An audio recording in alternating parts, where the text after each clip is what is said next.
ദൈവത്തിൻ്റെ വിലയേറിയ നാമം മഹത്വപ്പെടുമാറാകട്ടെ. ദൈവജനങ്ങൾ പീഡ അനുഭവിക്കുന്ന ദൈവമക്കൾക്ക് പ്രാർത്ഥിക്കുന്നതിനായി ഞങ്ങൾ ഒത്തിരി നന്ദി കരയറ്റുന്നു. പെർസിക്യൂഷൻ റിലീഫ് എന്ന് ഞാൻ ഷിബു തോമസ്. സഭകളായിട്ട് ഈ ദിവസങ്ങൾ സൺഡേ ആരാധനകളിൽ വിശേഷമായിട്ട് ഇതിനു വേണ്ടിയൊക്കെ പ്രാർത്ഥിക്കുന്നത് ഞങ്ങൾ കേട്ടു. അത് ഞങ്ങൾക്ക് ഒത്തിരി സന്തോഷമുണ്ട്. ഒരു കാര്യം ഓർപ്പിക്കാനായിരുന്നു ഞാൻ ഈ വീഡിയോ ഉണ്ടാക്കുന്നത്. ഒരാൾ ജയിലിൽ പോകുമ്പോൾ നമുക്ക് എങ്ങനെങ്കിലും ആ ആളെ ജയിലിൽ നിന്ന് റിലീസ് ചെയ്യണമെന്നുള്ള താല്പര്യത്തിലാണ് നമ്മളെല്ലാവരും. അകത്ത് പോകുന്നവരെ പറ്റി നമുക്കറിയത്തില്ല അവരുടെ ആത്മീക സ്ഥിതി എങ്ങനെ ഉണ്ടെന്ന്. ആത്മീകത്തിൽ വീക്കാണെങ്കിൽ അവരും ഇതിൻ്റെ അകത്തുനിന്ന് വെളിയിലിറങ്ങാൻ വേണ്ടി അവർ തീരുമാനിക്കും. അവർക്ക് ആഗ്രഹം ഉണ്ടാകും. ബിക്കോസ് വചനത്തിൻ്റെ ആധാരത്തിൽ കഷ്ടത അനുഭവിക്കാനുള്ള വരം എല്ലാവർക്കും ആ അറിവുമില്ല, അതിനെപ്പറ്റിയുള്ള കാഴ്ചപ്പാടുമില്ല. 77 വർഷമായി ഇന്ത്യയുടെ ഇൻഡിപെൻഡൻസ്. ഇത്രയും ദൈവമക്കൾ ജയിലുകളിൽ ആദ്യമായിട്ടാണ് കിടക്കുന്നത്. ഇപ്പം ഞാൻ സംസാരിച്ചുകൊണ്ടിരിക്കുമ്പോൾ 180 അറൗണ്ട് ആൾക്കാർ ഇപ്പം ജയിലുകളിൽ ഉണ്ട്. ജയിലിൽ കാണുമല്ല, ഉണ്ട്. ഈ ജയിലുകളിൽ കാണും. നമ്മുടെ തലയിലൊരു മുടി വീഴണമെങ്കിൽ ദൈവം അറിയാതെ അത് സാധിക്കത്തില്ല. ഇതെല്ലാം ക്രിസ്തു മുഖാന്തരമായി ഇവർ പോയത്, വേറെ ഒരു കാര്യത്തിനുമല്ല.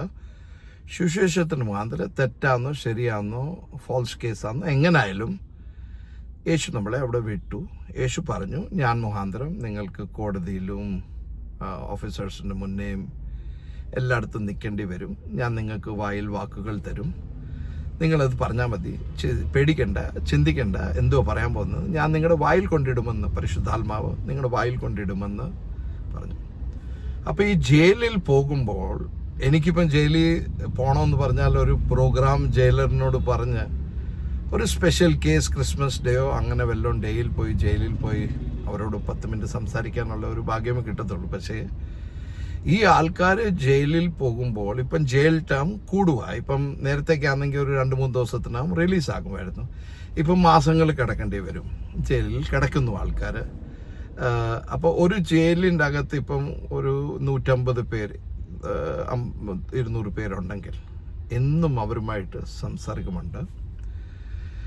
ഒരു ധൈര്യവുമില്ലെങ്കിലും പ്രാർത്ഥിക്കാനുള്ള ഒരു ഓപ്പർച്യൂണിറ്റി കിട്ടും. അത് കൂടാതെ ഈ ജയിലിൽ കിടക്കുന്ന ആൾക്കാരെല്ലാം ശിക്ഷ വിധിക്കാനാണ് വന്നത്. ചിലപ്പോൾ റേപ്പായിരിക്കും, ചിലപ്പോൾ മർഡർ ആയിരിക്കും, സ്വന്തം ഭാര്യയെ കൊന്നതായിരിക്കും, സ്വന്തം അപ്പനെ കൊന്നായിരിക്കും, സ്വന്തം അമ്മയെ കൊന്നായിരിക്കും,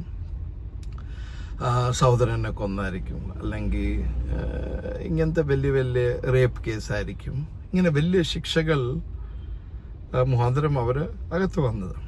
അപ്പോൾ അവർക്ക് അകത്തുനിന്നൊരു ഹോപ്പില്ല.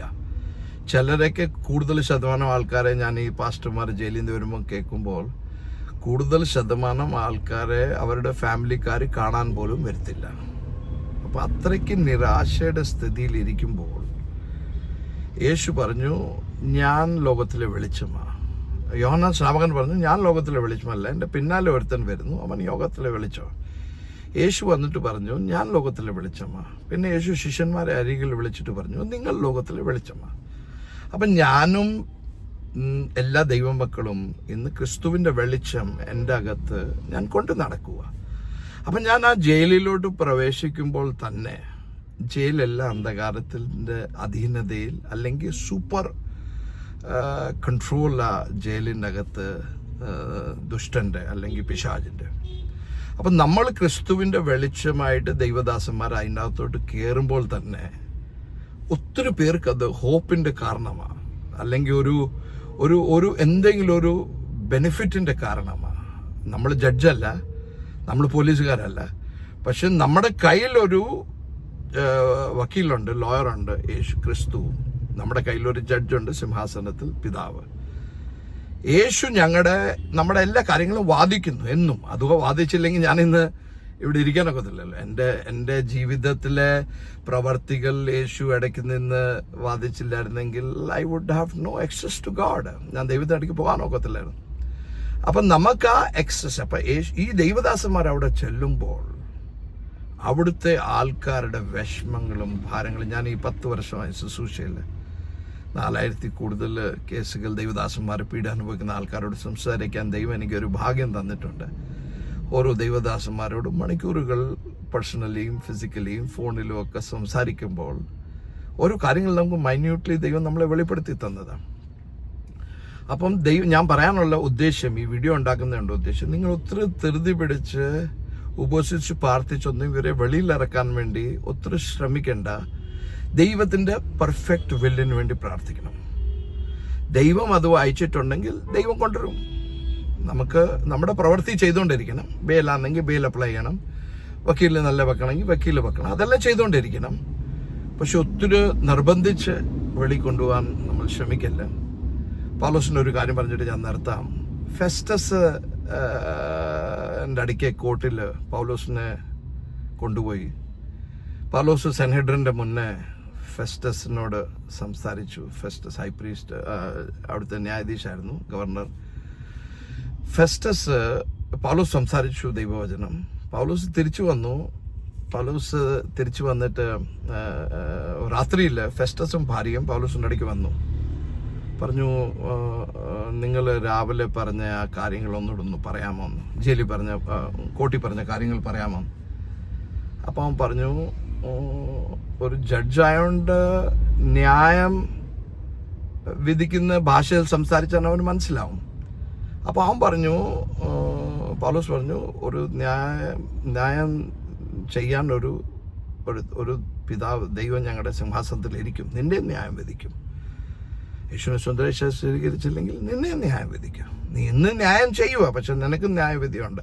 അപ്പോഴത്തേനും അവൻ പേടിച്ച് അവിടെ നിന്ന് പോയി. അത് കഴിഞ്ഞ് എഴുതിയേക്കുക, 2 വർഷം വരെ ഫെസ്റ്റസ് പൗലോസ് വല്ലതും പൈസ തന്ന് ജയിലിൽ നിന്ന് വെളിയിലിറങ്ങാൻ ശ്രമിക്കുമെന്ന് അവൻ ചിന്തിച്ചു. പക്ഷെ പൗലോസ് പോയില്ല. 2 വർഷം അവിടെ കിടന്നു. പൗലോസിന്റെ ചെങ്കല അവനൊരു അഡ്വാൻറ്റേജ് ആയിരുന്നു. അവന് ഭാഗ്യമായിട്ട് കണക്കെടുക്കുന്നത്, എനിക്ക് ജയിലിൽ പോകാൻ കിട്ടി, ജയിലിൽ പോകുന്നതുകൊണ്ട് അവിടുത്തെ സോൾജേഴ്സിനെയും അവിടുത്തെ, ഇപ്പം പൗലോസ് സീലാസും ജയിലിൽ പോയില്ലായിരുന്നെങ്കിൽ ജയിലർ രക്ഷപ്പെടുമായിരുന്നു. ജയിലറിനെ എങ്ങനെ കണ്ടുപിട്ടു? ജയിലറും കുടുംബവും സ്ഥാനപ്പെട്ടില്ല. അനേക ഇൻമേറ്റ്സ് ഇപ്പോഴും വിശ്വസിക്കുന്നില്ല. എത്ര ആൾക്കാരാണ് ജയിലിൽ യേശുവിനെ സ്വന്തം രക്ഷിതാവായി സ്വീകരിക്കുന്നത്. അതുകൊണ്ട് എനിക്ക് ഇത്രേ പറയാനുള്ളൂ. നമുക്ക് പ്രാർത്ഥിക്കാം, ദൈവത്തിൻ്റെ ഹിതത്തിന് വേണ്ടി പ്രാർത്ഥിക്കാം. ജയിലിൽ കിടക്കുന്ന ആൾക്കാർക്ക് വേണ്ടി പ്രാർത്ഥിക്കുന്നതിൻ്റെ മുഖ്യ കാര്യം അധൈര്യപ്പെടല്ല, ക്ഷീണിച്ചു പോകല്ല, നിരാശപ്പെടല്ല.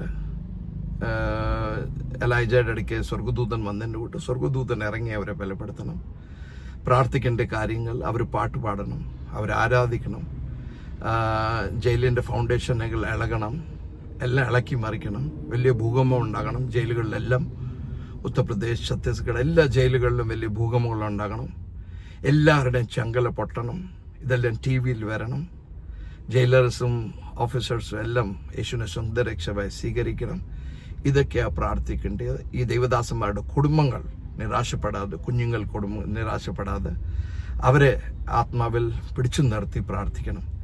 അവരൊരു കാരണവശാലും ക്ഷയിച്ചു പോകാൻ അനുവദിക്കില്ല. ബിക്കോസ് കാറ്റടിക്കുമ്പോൾ മരം ചിലപ്പോൾ അങ്ങോട്ട് ചാവും, ഇങ്ങോട്ട് ചാവും, പിന്നെ വീണു പോകും. ആ മരത്തെ പിടിച്ചു വെക്കണം, മരത്തെ വെള്ളം ഒഴിക്കണം, പ്രാർത്ഥിക്കണം, അതിനെ സ്ട്രോങ് ആയിട്ട് നിർത്തണം. ഒറ്റൊരുത്തൻ പീഡമുഖാന്തരം പിന്മാറാൻ അനുവദിക്കല്ലേ എന്ന് കർത്താവിനോട് പ്രാർത്ഥിക്കണം. സഭയായിട്ട് പ്രാർത്ഥിക്കണം, അലറി പ്രാർത്ഥിക്കണം, ഉപസിച്ച് പ്രാർത്ഥിക്കണം.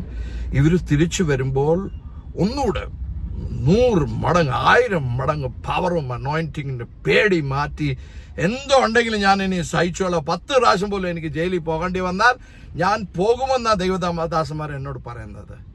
അങ്ങനെ പ്രാർത്ഥിക്കുക. ദൈവം നിങ്ങളെ അനുഗ്രഹിക്കട്ടെ.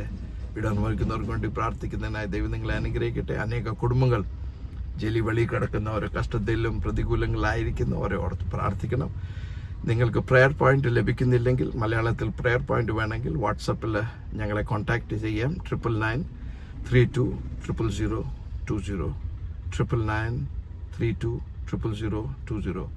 9993200020 99932000020. ദൈവം നിങ്ങളെ അനുഗ്രഹിക്കട്ടെ. God bless.